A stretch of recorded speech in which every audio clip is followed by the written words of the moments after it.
Welcome to the show, everybody. Sorry for the delay. We had network issues. Wasn't able to connect, but it'll be a full 30-minute show with Carla Mesky. And you can call on into the show to speak to Carla, 347-884-8245. And here is Carla. Hello, it's Carla Mesky. I'm a shamanic healer for animals and people, and my website is spirithealer.com. So you can reach me there and you can learn all about what I do. My series on Blog Talk Radio is to help you understand shamanism and how it can help you and help your animals, and to do a little bit of healing work for people who do call-ins for us. Our subject today is shamanic aspects of illness. We call these intrusions. Other people may call them negative energies or blockages or all sorts of those terms that may go along with why you're not doing really well. Energetic aspects of why you're sick or why you're stuck or why you're just plain not thriving, or your animals, why they're sick, why they're stuck, why they're not thriving. The energetic aspects of these troubles, shamanic parlance for that is intrusion. And what that means is it's an energetic aspect of something that's stuck in you, on you, or around you and is creating a problem for you by being there. It doesn't mean the thing is bad. It means it's creating a problem for you by being there. So, an intrusion you might think of as just to help you understand that it's not that it's a negative thing. Let's just say, for an example, that you had a beautiful house and it had mice. The mice aren't bad, they're just mice, and they're creating a problem for you by living in your house. So they're an intrusion in your house, and we need to get that intrusion out of there. Ideally, you do it by trapping them and releasing them so that they could be happy and live their lives where they're more appropriate, out in the field. Sometimes you have to go to more extreme measures because this is the way it is.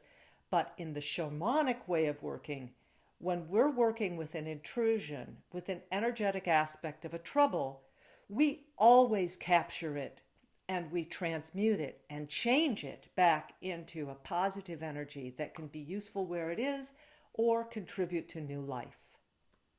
So, in the shamanic way of working with your house, we would trap the mice and release them back into the field. We would not give them rat poison. We would capture and release. So how does that work for an intrusion? Let's just talk about what an intrusion might look like from a shamanic point of view. If I'm doing healing work on a person or on an animal, and we'll just start with the idea of it being a cat, a sweet little cat, and we'll work on a cat named Timmy, who is my cat, because he's always welcome to be worked on. Let's say that I felt that Timmy had a little bit of a problem and he needed a healing. I would journey and I'd call the compassionate beings in, and I'd take Timmy's soul and my soul through the sacred tunnel into the lower world where I would join my spirit teachers. And I'd call in specifically the teachers who help me with cats, because as a shaman, I always work in connection with compassionate beings. I don't just do this on my own. I'm not trapping the mice by myself. I'm asking for spiritual guidance to see what's wrong and to do something about it. So I've got Timmy with me down in the sacred lower world, and I present him to my teachers, my sweet ones. Here is Timmy, and I think that he isn't thriving. Can we scan him to see if there are intrusions, energetic aspects of illness, or energetic problems that are not serving him being where they are? And so I'd begin the scan. My power animals and my teachers would show me, and we'd look through his energetic field, and I'd see something here, right here on him. It's a shadow. I see a blackness, a sort of thickening there. What is that? I don't need to diagnose what that is in ordinary reality terms. But as I sense it, I can begin to feel it in my own body, and it makes my eye thick and my side thick. And so I ask the teachers, can we please remove this intrusion? And I see Bear merge with me, and Bear's claw becomes my hand. And I reach into the spiritual aspect of Timmy, and I gather up with Bear's claws that intrusion, and I pull it out. And I see it now, and Bear says we will encase it, and he brings white light around it thickly and strongly. And he says, all right, now we're going to take it and transmute it. We're going to churn it back into beauty and light, to take it back where it belongs. And we cross over through the veil, through the west, where I do intrusion work, and I pass it off to the beauty, the power of water, into the ocean. And the ocean transmutes this energy back into beautiful, sacred life, the energy from which things can come and thrive. And now, after I've removed that intrusion, it's essential to restore the power to that place that's healthy, because nature abhors a vacuum, and when you take something out, you must put power back in. And so I ask the spirits to bring me the sweet energy to refill that place in Timmy. And I see my teacher come up from the edge of the ocean shore where I transmuted, and she gives me a gift. It's a green stone. It's a beautiful green stone and filled with power. And I wrap it in golden light, and Bear and I come back through. You may see Bear on me, in me, around me, and through me. We come back into the circle where Timmy is, and he opens his jaw, and I place this green, beautiful crystal into him. It absorbs through him, and I see my teachers rebalance Timmy, and they pull that energy into him and surround him with it. And he's beautiful. He's beautiful. And he sighs and he says, thank you. Amber, teacher, gorgeous one, is there anything I, Carla, have to do now to help Timmy integrate this beautiful green light and to heal the energetic aspects of that for him? I guess my phone is going off. We'll give it just a second so we don't have to worry about it.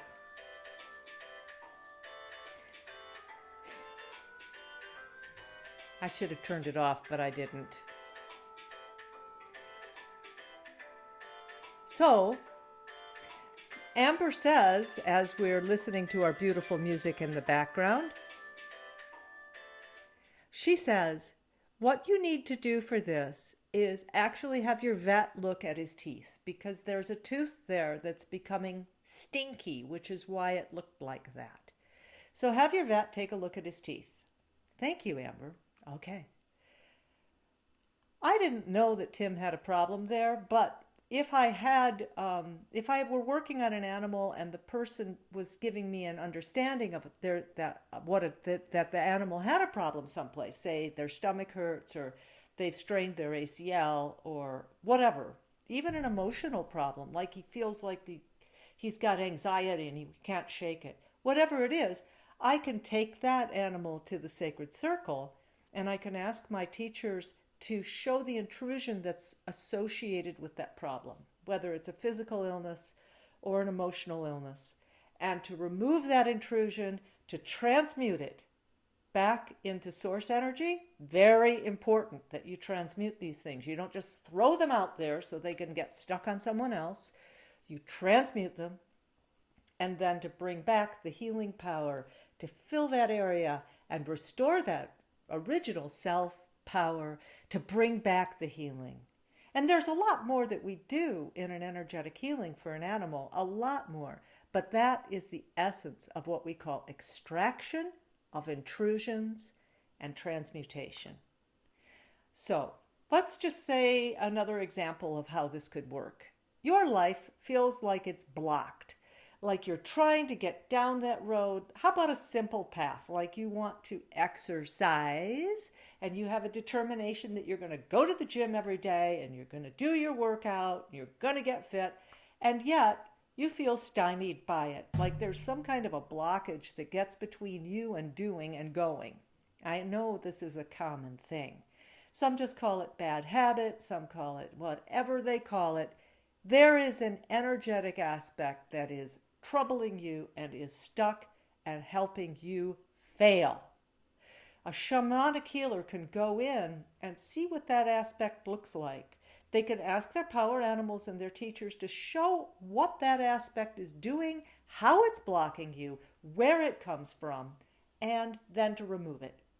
Now, that can end up being complicated because it may be some aspect of your psyche that you feed and you bring up, or it may be an outside influence that you weren't even aware of that's blocking you. Perhaps somebody in your family doesn't really want you to be fit.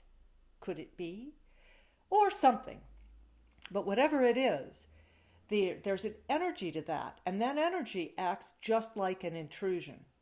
So we transmute that energy and bring in instead the restorative balance of power to help you move through that obstacle and into the life you're seeking. Now imagine what the energetic aspect of a big illness like cancer must look like. Yes, it is big and it's strong. But the way that we heal it is exactly the same. We ask the power animals and the teachers to show the energetic aspect of the illness, to contain it in a way where it is absolutely bound, to remove it out of the sphere of influence from that client, and to transmute it 100%. And then to bring in the healing power, which infuses that client with whatever they need to undo the illness. Imagine the healing power going into your immune system to teach your immune system how to fight again. How to fight again. Is this not what we're doing with our magic medicines of nowadays, of our gene-powered medicine, where we're teaching the immune system how to fight the war against illness? This is the way shamanic healing has been working since the beginning of mankind. Spiritual information coming in to inform the body, to show the body how to heal itself, how to come back into balance. Yes, this is what shamanic healing has been doing for all these years and is still doing. Shamanism is so important. It's so important for our planet. Now, maybe there's somebody on the line who would like a little bit of healing work done. I'm in the mood. Michael, do we have a caller? Yes, let's go to Marina in California. Hello, Marina. Hi. Hello. I need help with my little dog Lola. Her eyes it looks like cataracts are coming or glaucoma's coming in. There's like little white pearls in her eye. Okay. Both of them. She's 12 years old. And did you say she's a pom? No, close. She's a multi-poo. A multi-poo. And her name again is? Lola. Lola. And she's a girl. And she's got eye problems. Okay. I call the spirits of the north, the east, the south, and the west, the sky and the earth to come and join and merge in the center.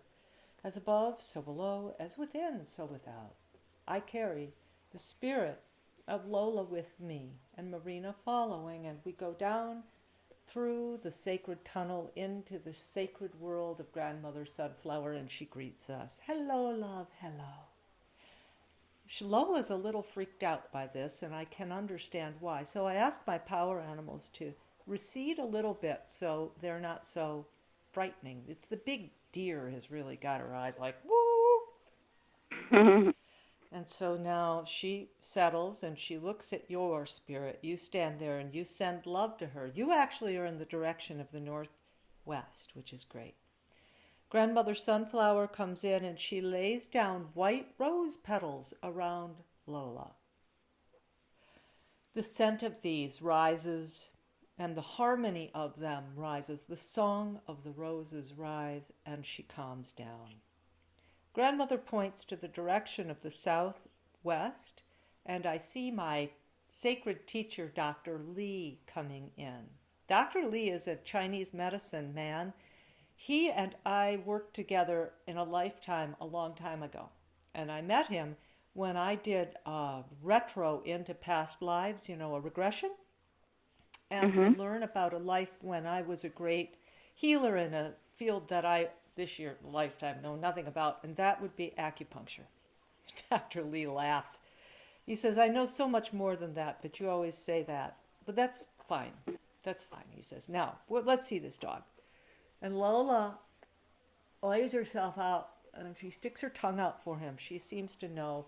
And he looks at the color of her tongue, and he diagnoses from it in a Chinese way, which, again, I don't know. I just watch him. And now he puts his hands on her pelvis, his left hand on her pelvis, and his right hand right there on her thorax. And he feels the pulse of her body, the wave of her body, to get a sense of where she is. He takes a deep breath like that. And then he just reaches in behind her eyes and he pulls out the intrusion that is creating the difficulty, the shamanic aspect of the eye trouble. It comes out like long, stringy cotton candy. He asks me to stand back and allow him to do this so that I don't touch it, so my eyes don't catch it. Because even in diseases which are non-communicable, the energetic aspect of them can be communicable. It's very important that the work be done in a very strict manner so that no one else catches the wave. He wraps it up in a tight ball. He cocoons it like a caterpillar is cocooned. And when the silk is tight and it's safe, he takes it and he calls. He sings a song, and a night bird comes in and grasps the caterpillar and flies off with it to transmute the intrusion. Now Dr. Lee reaches into his sacred kit and he brings out drops and he puts them into her eyes. You will need drops. The doctor will give you drops. You will use them. You need the doctor's drops.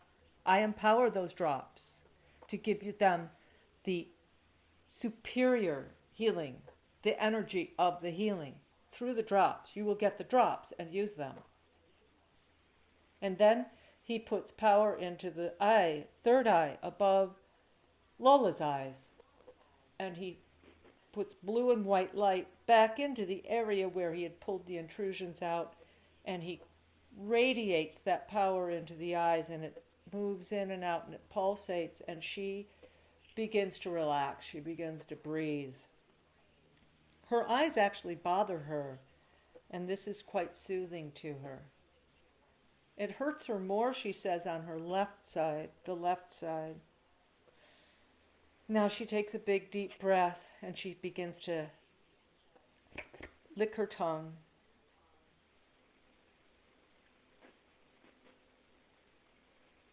And she says she wishes to be done now.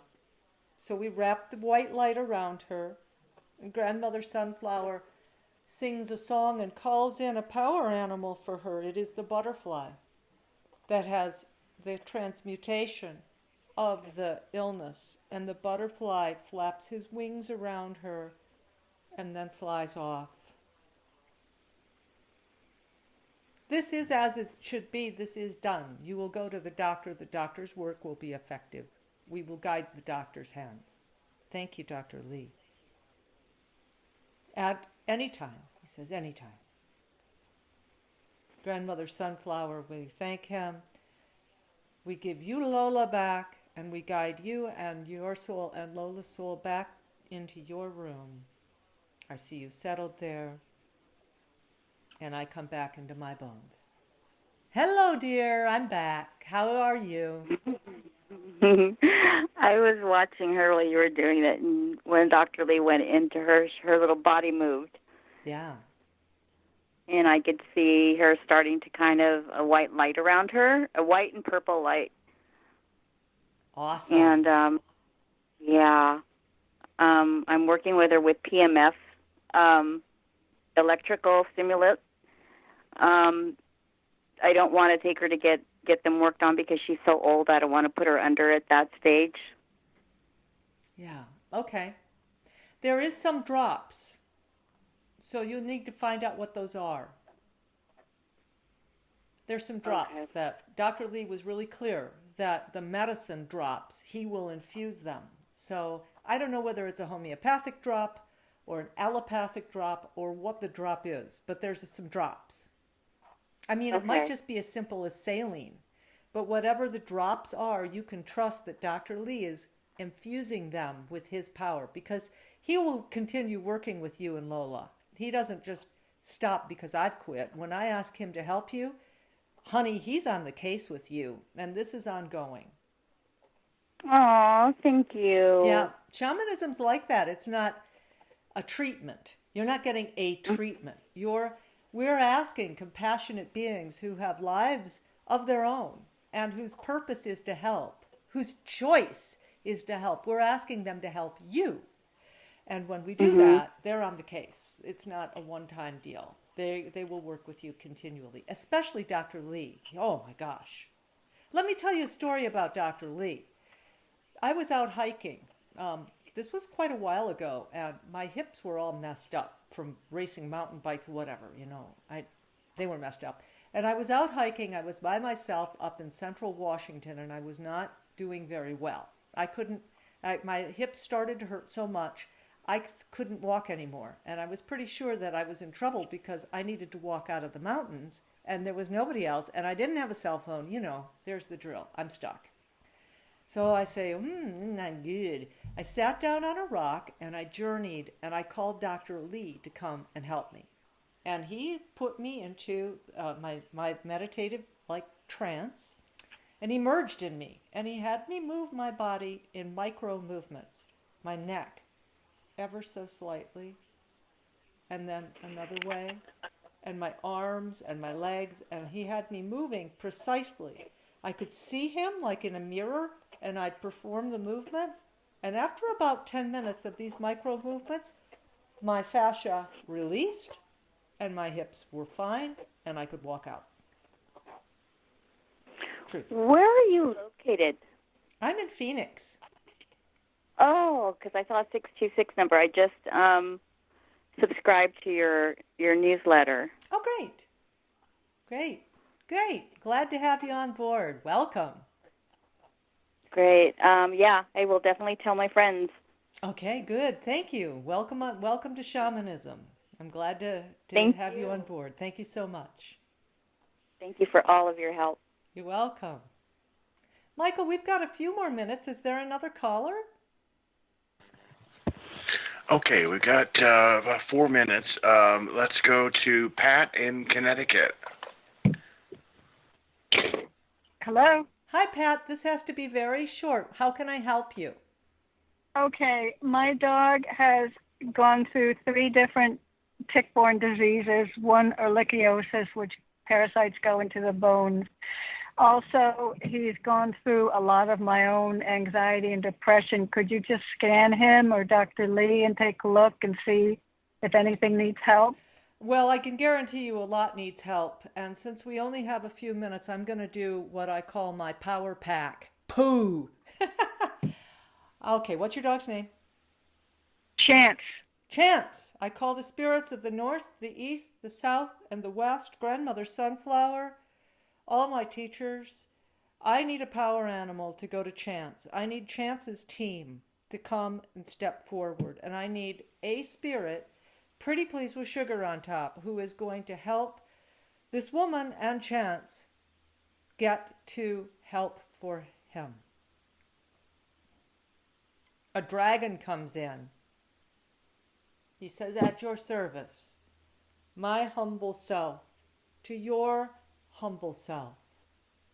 And he merges into you, and I'm sure you can handle that. Right now, put your hands on Chance, lady. Put your hands on your dog. I can't. I'm not at home, but I'll do it in my mind. Do it in your mind.